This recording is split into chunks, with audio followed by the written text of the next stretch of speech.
This is Fred Beck from Fred Talks Fighting. I'm joined by Mams Taylor at his ranch today. This is some new footage that I guess the world have not seen yet. You at your ranch. Do a little tour today?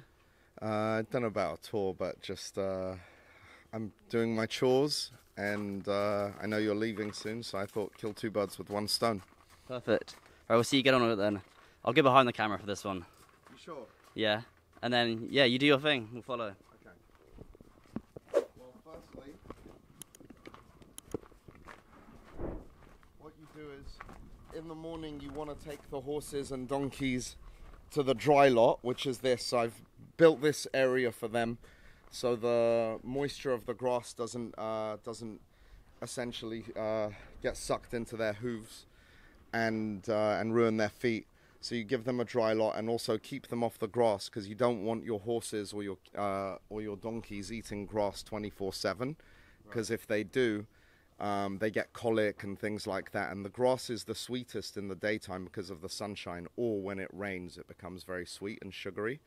So you don't want them to eat that grass if you can help it. So I dry lot them for about 12 hours and put them on in the pasture for about 12 hours. This is Khaleesi. She's a very, very fast, beautiful rescue horse, and she can be quite moody, but she's come a long way. She didn't really like people until she started feeling safe here now and knows that she's loved. She definitely is interested in an interview. Mm-hmm. So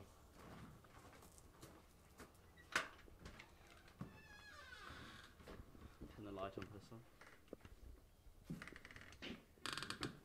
this is my bucket to clean them. Clean their hooves. How you doing, Khaleesi?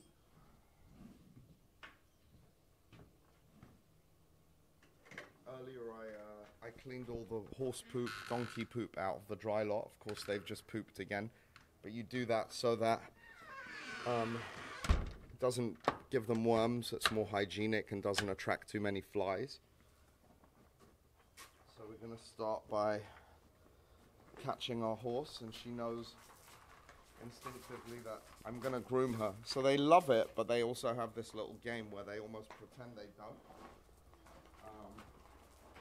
Because horses are so intelligent. They're quite intelligent, aren't they? Yeah. What you want to do, you want to watch out, because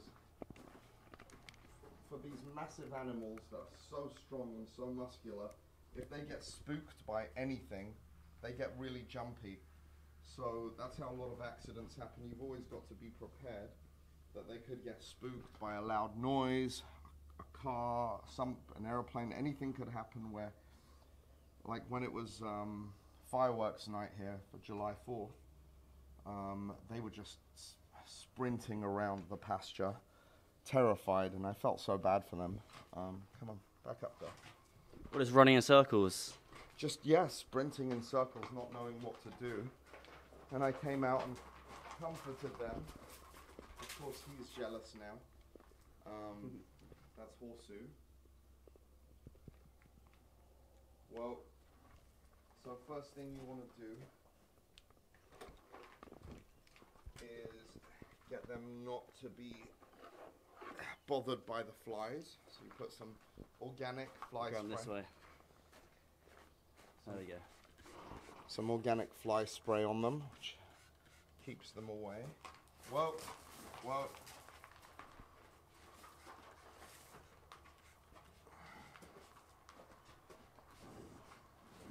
They love a microphone, don't they? I guess it's something to itch against. Very curious. Soft brush against their face with the fly spray. Again, this is good stuff. It's not the toxic stuff. Unfortunately, Your ringtone is the worst ringtone I've ever heard. I know. My daughter set that up and I just haven't. It's one of those things now. Whoa. Whoa. Hey girl, stay. I know. They're very intelligent animals, but sometimes they do some dumb stuff, you know? What's the hardest thing about having a horse, or having two horses at your farm? Or on the ranch, sorry.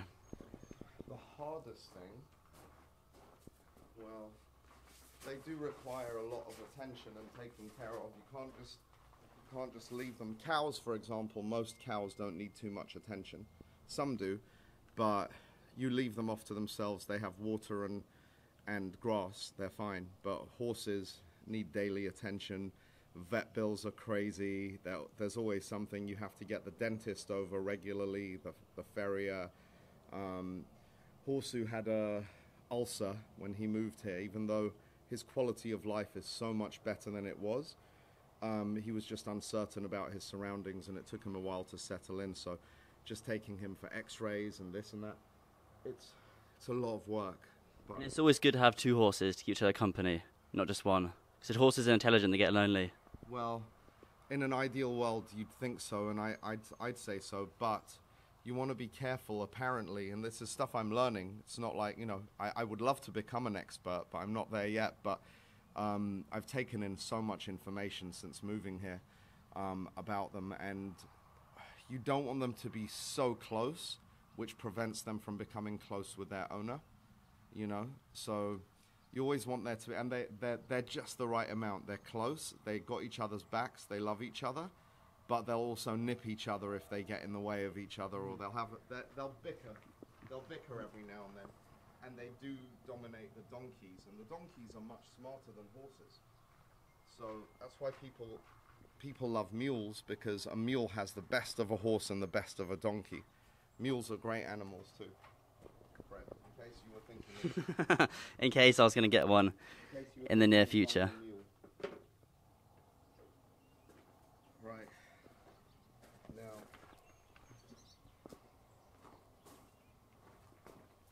taking care of their feet is very important. So she knows to give me her foot. Wasn't always easy. You take out if there's any rocks, pebbles, or anything like that. I see she's got a little, looks like a tick here. I've got to take that out. So that's annoying. And we don't really get ticks here because we don't have cedar trees, but sometimes they come in with birds or, whoa. Come on.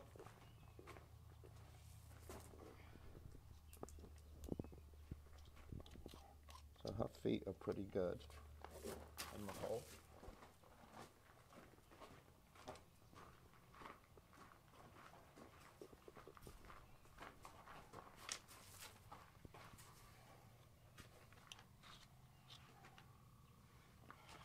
I'm sure Horseus are going to be a lot more challenging as usual, but come on.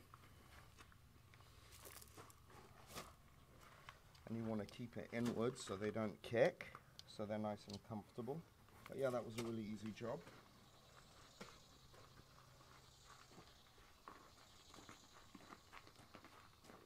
While I've got you here, sir. Oh wow, they're really pretty clean.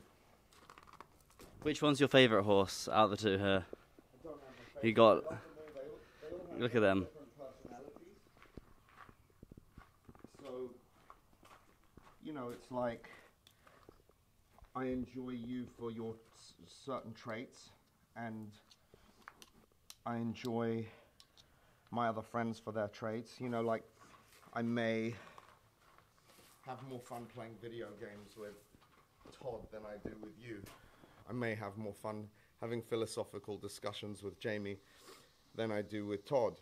And for you, you're just my pesty little son, my honorary son.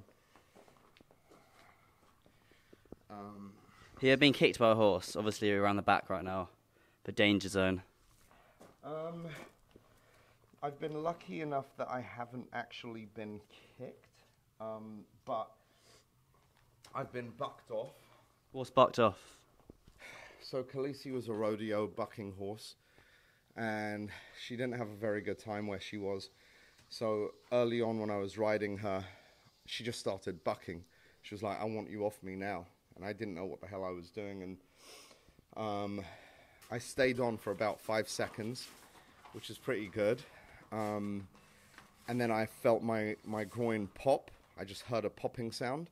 Then I went to inspect it, and she bucked again, and I went flying off, and that injured me for a good 3 months. But hell of an experience, you know. And I'm just like, I think learning how their body works and them learning how my body works and familiarizing ourselves is teaching me to become a better rider, to communicate with the horse all the time. And all of this stuff creates the bond as well, where the caring, the looking after, the cleaning. And you're understanding and learning each other's energy. So it's it's the best experience ever. Is that the closest near-death experience you've had? No. When I was saving the calf, that was... I think I put a tweet out about that a while back. Yeah, that and also being shot at when I was working as a bouncer at a club. And we all got sprayed and had to hide behind a metal door, basically. So, and another time, I don't need to go into, I guess. But yeah, there's been a few times that near-death experiences. But what's the rescuing the calf? So calf was sick from one of the cows, and I had one of my very good friends over here try and help me out, and we took the cart, the side by side, by the pond I have, and it was tilted and it was going to go, but I had to basically pick up the calf by its ears, and it's like 80 pounds, 100 pounds in weight. They're not light, and it was a week old, and I picked it up and put it in the side by side, but I was this close to getting rammed by the mum, and the rest of the herd were all chasing us, trying to hit the car. It felt like a Jurassic Park adventure, but my friend Ben, who's a cow expert, said, "Mate, I promise you were 2 inches within your life or a severe injury, because they have massive horns and they gore you. Those things penetrate through your body, and it's game over." And the nearest hospital is like an hour away. I don't think it's that far away.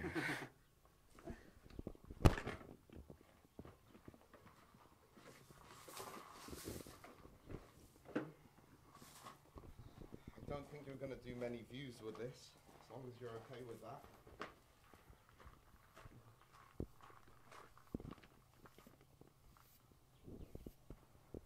So his winter coat has shed, more or less. So you've got to be sensitive with the curry comb, and he's got very sensitive skin in the first place, so I'm very gentle with this on him. With the donkeys, I can be a bit more rough, and not rough to be rough, but rough to clean them, take out. And it's very important to put your hand sort of on the horse's body and feel for things, ticks, insects, bites, so you can put cream on it. And if you feel heat in a certain area, you can tell. Like, he's had back problems early on, and I had to take him to the horse chiropractor, and he's totally fine now. The horse chiropractor? I didn't know that even existed. Oh yeah, it's incredible what they do. Incredible.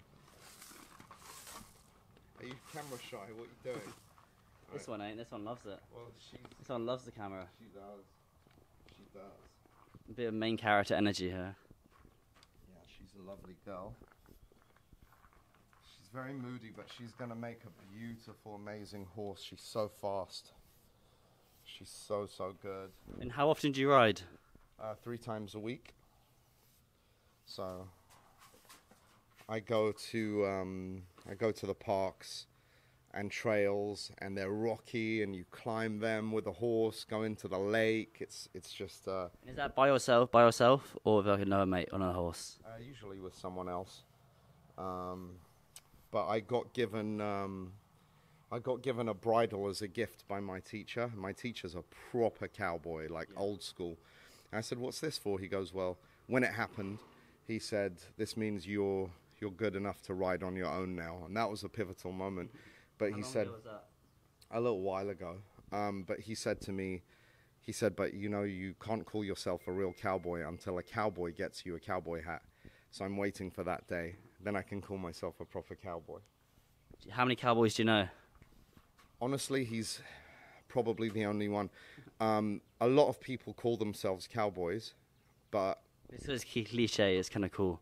It's old-fashioned. Yeah, but I think a cowboy stands for... A cowboy has a lot in common with a Knight of the Templar, King Arthur's Knights, Knights of the Round Table, where they have a moral code. So a cowboy will put his life on the line for his herd to make sure that his herd are safe.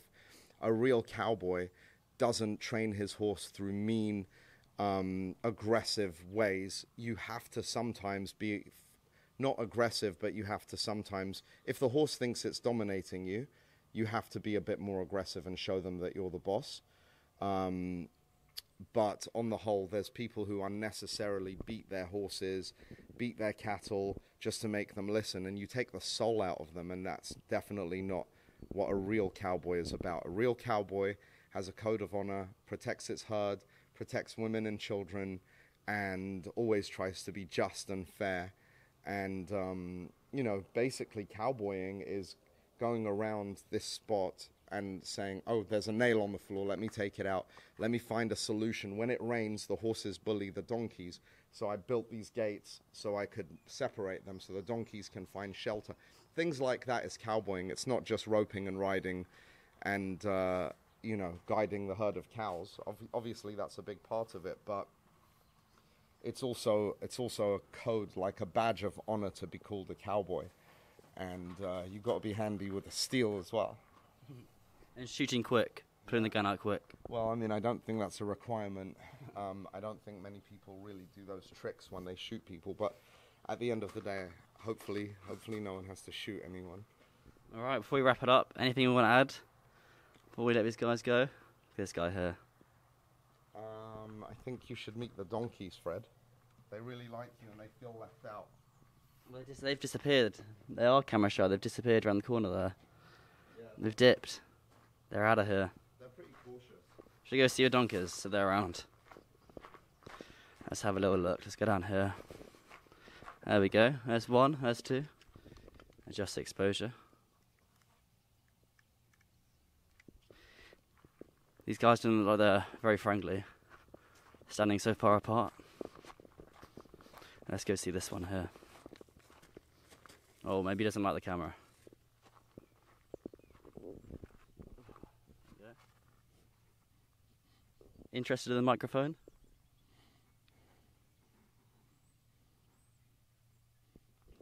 Nothing much to say, eh? Let's trail back down here. Beautiful rancho, isn't it? Acres and acres.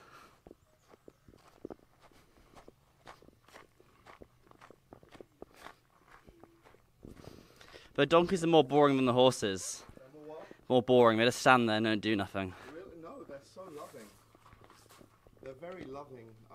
And again, they were rescues. They were not loving at the beginning. They'd run away from me. They're really sweet. They just get intimidated by the horses a lot. Well, it's more competitive. Well, donkeys are very smart. Donkeys find a way to get what they want, and they're escape artists. They're little criminals, donkeys. So a horse, if you tie a horse somewhere and it freaks out, a horse will do everything it can to escape, including sacrificing its own leg or head. They lose their minds and they don't know how to get around a situation. They'll hurt themselves. Whereas a donkey will see, oh shit, this is going to cause me, this is going to hurt me. I'm going to just stay still now and quit. So a donkey will know when to quit. A horse doesn't. And that's just because of their intelligence, you know? I know. He hates this. I'd have to tie him up. They don't like the fly spray, but he does like being cooled off by a hose when he's hot. I don't know why. Are we going to do this dance? Horseu? Oh wow, they've just done. Gone and joined the donkeys. Khaleesi is a great name there. She looks like a Khaleesi, right? Like kind of fancy pants, prestige girl. You can't walk around with this, you could hurt yourself by stepping on it. You love my ringtone, don't you, Fred? The horses hate it. It's a phone call.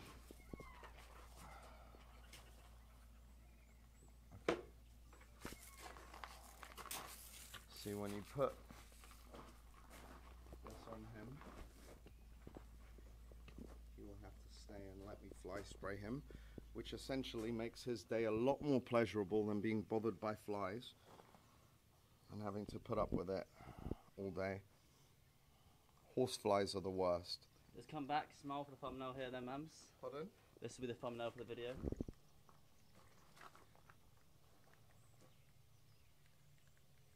There we go. Lovely. Okay, I know. Before we end it off here, what's the best thing about having horses at your ranch? The relationship you build with animals, the bond, the process, the exhilarating part about riding and galloping on a horse. It's unmatched. It's wild. It's like the biggest sense of freedom I think I've ever experienced. Also caring for another animal, being responsible, and just saying, hey, I'm your leader and I'm here to keep you safe and I'm here to be kind to you. So whatever else you've experienced, let's try to replace those memories with these fun ones where you're being looked after and loved. It's very therapeutic, and I think with all the work I do for... Let's go on this way. All the work I do One sec, Mams. There we go. business-wise... Whoa! Oh, you sprayed the camera. Sorry. At least there won't be any flies on the camera. Apologies about the spots on the camera. Perfect, I think that's a good way to wrap it up then. That's a very subtle way to see like, oh, let's end this interview now by spraying the camera. No, I think this life for me is what keeps me sane, because look, I have to put up with a lot of shit from all around, from every angle, and I have a stressful job, but I take pride in not being stressed out by my stressful job, and this certainly helps. This is my therapy. These guys are my psychiatrists. Mr. Horseshoe and Mrs. Khaleesi, they take care of my mind. And of The course, donkeys have disappeared as usual. Norman and Sherman, the twins. You should interview them. They've got a lot to say. I just tried, they had nothing to say. It's like before a fight. A fighter's acting more quiet. They must do. Bit offensive, but you know, we'll take it on the chin.